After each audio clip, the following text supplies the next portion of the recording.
their star keeps rising, and they keep playing bigger and bigger venues. Mm-hmm.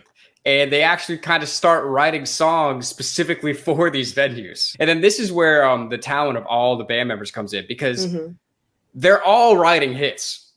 You know what I mean? I think We Are the Champions was that Freddie, and then I think We Will Rock You might have been Roger or Brian. We Will Rock You wasn't Freddie. No, definitely wasn't Freddie. Yeah. But anyway, so now they're playing stadiums, and they're literally writing songs specifically to fit into the stadiums, which is kind of a flex. You know what I mean? Like, that's pretty dope that you could do that, and it works. And it's just like, again, it's just so crazy. Like, the way their style is, it's like, it's so like it can be so straightforward rock, but it's also so operatic and grand at the same time. Like, We Will Rock You, the hook is just. Like, it's the simplest thing ever, but when they do it, it's epic. And everybody knows it. I'm a dance teacher sometimes, and I sometimes teach these kids in like these programs and stuff. So I'm like, this was like 2012, and the kids were like third graders. And I was like, all right, kids, I want you to stomp. I want you to get a rhythm and stomp and clap. I had them stomp once and clap once. But the third graders are like, doom, doom, clap, doom, doom, clap. And they were like, we will. For real? Yes. That's so sick. Yeah, they're like kids. They're probably like, they're not even that old now. I don't know, maybe 13, maybe in high school now. But yeah, I was like, whoa, this is crazy. I mean, that just goes to show the influence. You know what I mean? Yeah. That's insane. I'm really glad you had that story to pull out, because that's sick. That's crazy. But yeah, so they're writing just like huge arena-filled songs. They're playing arenas. And this is something that I didn't really know either. Around this time, I guess, well, first they were getting screwed out of money by their management. Why not? So it's pretty typical, right? So they got a new manager who was also like Elton John's manager. Yes. Who like did really well for them. Yeah. And him, I believe it was him, he kind of came up to him at the time. He was like, you know, like, if you guys went to South America, you could play football stadiums. And they were like, get out of here. They're like, no fucking way. People in Brazil, like Queen. But he was like, no, like, I'm telling you, like, you could do it. And they were like, all right, fuck it. Like, we've already toured everywhere in Europe. We've already toured everywhere in America. Like, why not see, you know, as far as we can take it? Yeah.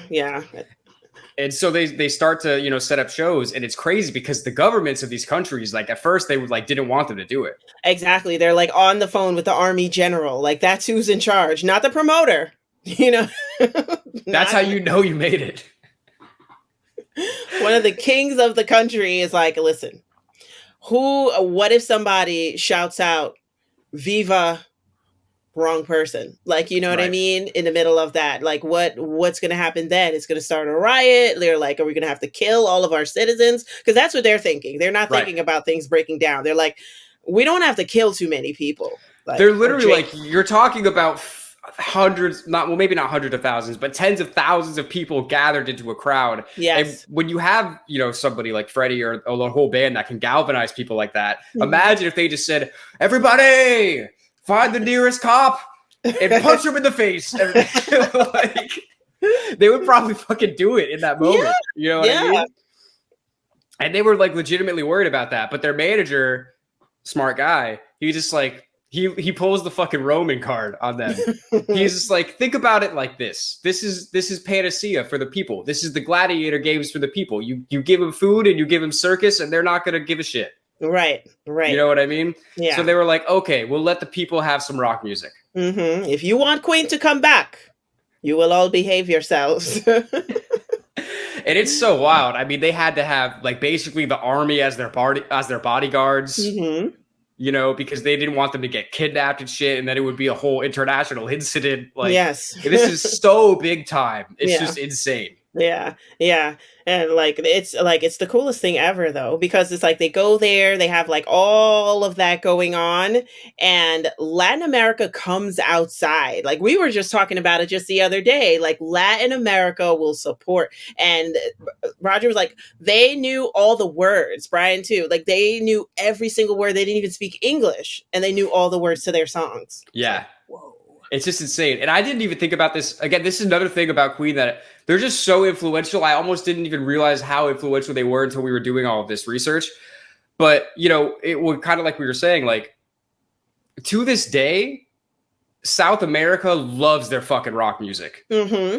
To this day, metal, fucking hard rock, everything, they come out for that shit. Yep. And Queen were the first big rock band to go down there. Mm-hmm. So it's like, who knows? Like, if Queen never did that, who knows if rock music would be as big there to this day? Right. Yeah. You know what I mean? Yeah. Because they wouldn't let Zeppelin go down there. No, I'm just kidding. No Jimmy Page. I'll No tell you- TVs out of hotel rooms. If the Doors were around at the time, they definitely wouldn't let them. They definitely would not let them go. The Doors can't even make mainstream American TV anymore. You're all slaves. I say we kill the army general. But that's a different story for a different day.